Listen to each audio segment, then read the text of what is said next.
Alright, ladies and gents, as you can see behind me over there, we got a couple of meerkats. Really not that far from here. Oh look, there's Mama. You can see Mama sitting flat down on her lazy bum. And that's because Mom's pregnant. She should be giving birth within the next 2 hours or so. 2 hours. 2 weeks or so. Sorry, it's early in the morning. Forgive me. But yeah, she should be giving birth in the next 2 weeks or so.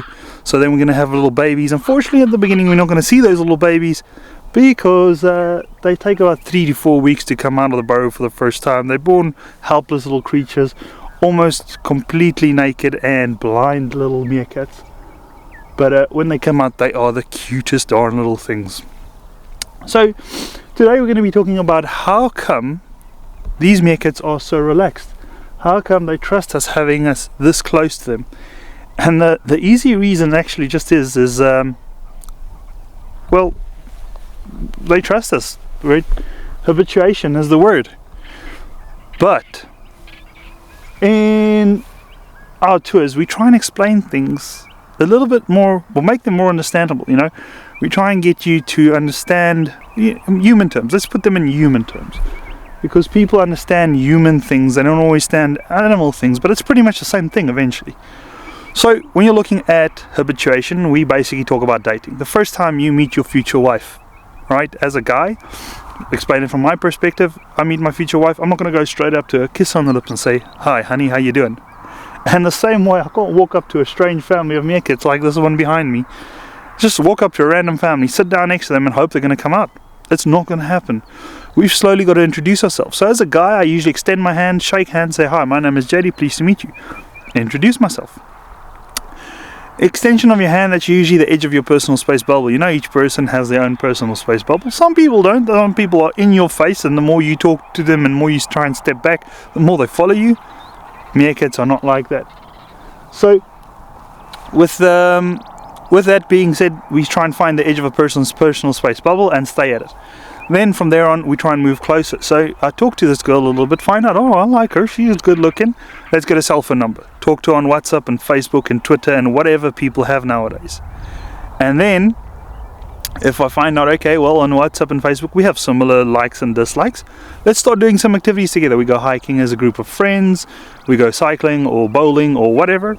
And then the next step is asking her out on a little lunch date. You know, just a little lunch date or a coffee date even. And the next step is a dinner date.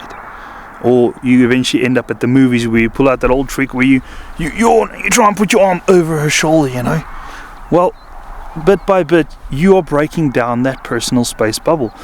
And eventually, you'll get to the point where both of you guys can cuddle up on the couch, watch movies, and chill. Right? Netflix and chill. You know, Netflix and chill? Well, with meerkats, obviously, we can't take them on dates. So we got to come out here and basically just spend time with them here. Now today the sun is behind you guys, the camera, and the meerkats are behind me over there. And the reason for that is I want the meerkats to face you guys. I want the meerkats to face the sun in the background. That is what they naturally do. They come out in the morning and they bask with their bellies facing towards the sun. You see that hill way back there? I'm sitting on the edge of that hill, on the top of the hill. That's about 200 meters away. I have to get these meerkats to trust me. Alright, I need to find the edge of their personal space bubble.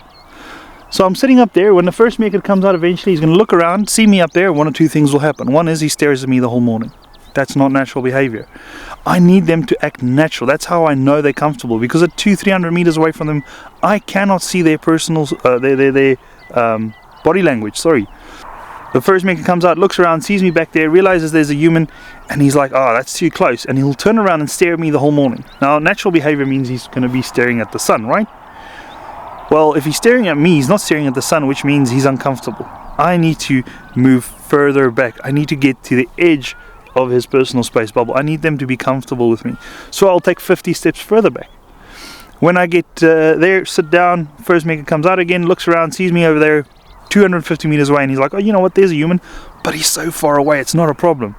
And then what he'll do then is he's gonna come around, turn his back on me and face the sun, right? And that will mean that I found that perfect distance. Yes, he'll still look around at me every now and then, still stare in my direction, but at least I know he trusts me enough to turn his back on me. That's what we want. From there on, I need to edge my way closer. Each day, just 3 little steps closer, and 3 steps closer, and 3 steps closer. Little bit by little bit, edging my way closer to them. Alright, so till I get about 100 meters from them. When I get to about 100 meters from them, I'll also start talking to them. I want to be able to tell you guys stories about the meerkats, right? I want to be able to give you guys information. I want to sit here and go, hey meerkat! I'll go there. Hey meerkat! Hey! Do you hear me? Nothing. They don't care.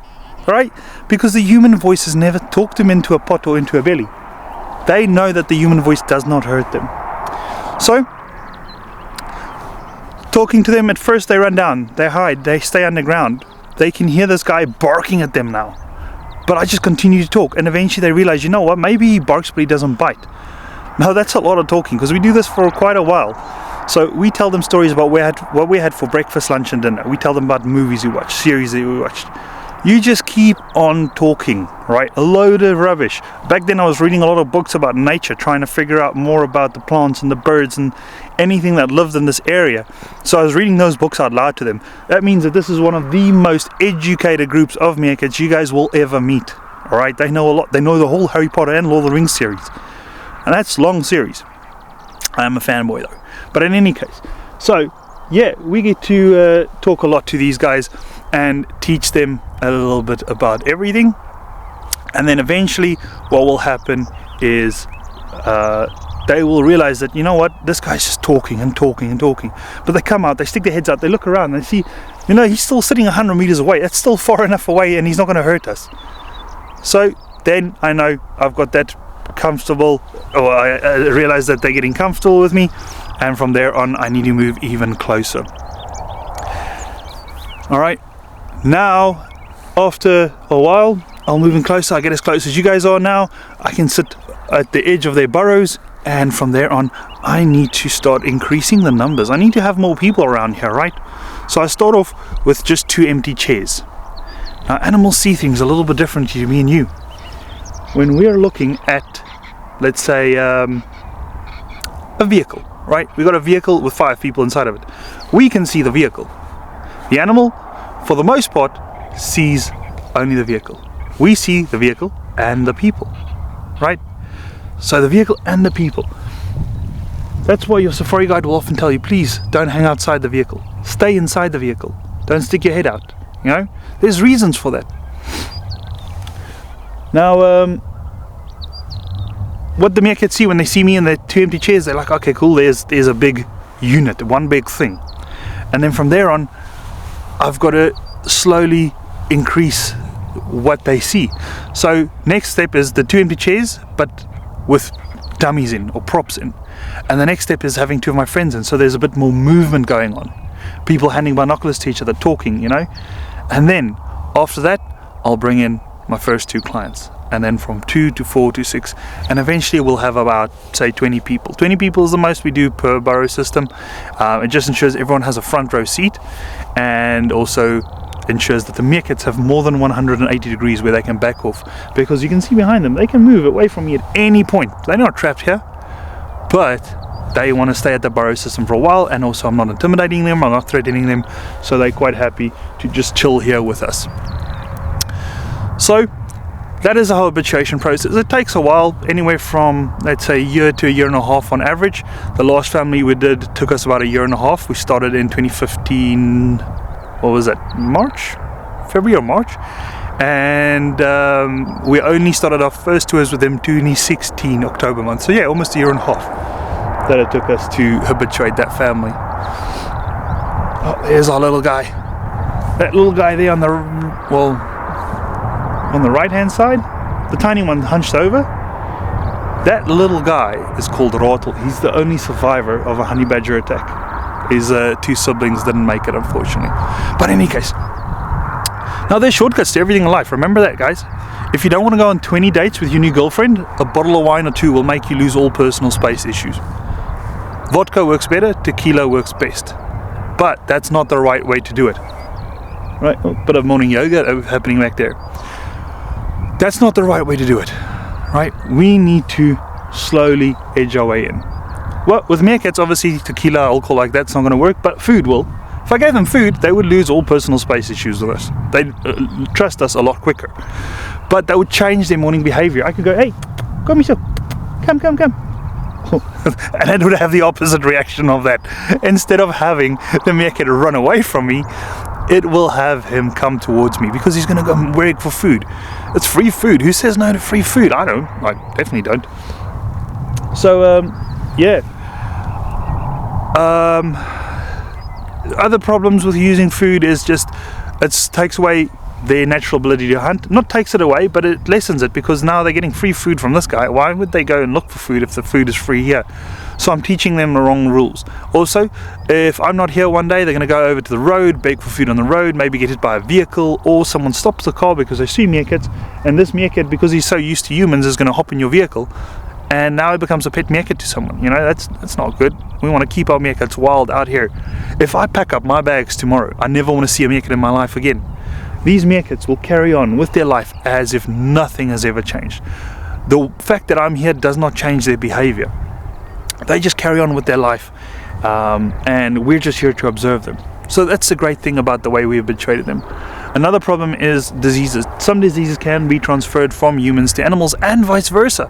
These little guys are carriers of the rabies virus, meaning if they were to bite me and one of them had the virus, well, it's not going to be a good time for me, right? Nowadays, luckily, there's some medication out there to help, but back in the day, that was like a death sentence. Being a carrier of the rabies virus means that, yes, they have the virus, but it doesn't affect them. They're not going to go all foamy and crazy. The virus just lives with them. They are a host, because all viruses need a host. If they kill all their, shall I say, hosts, then where would they live? So they need some host that will carry the virus and transmit and transfer the disease to other things, other people, or other animals. So yeah, that's the habituation process.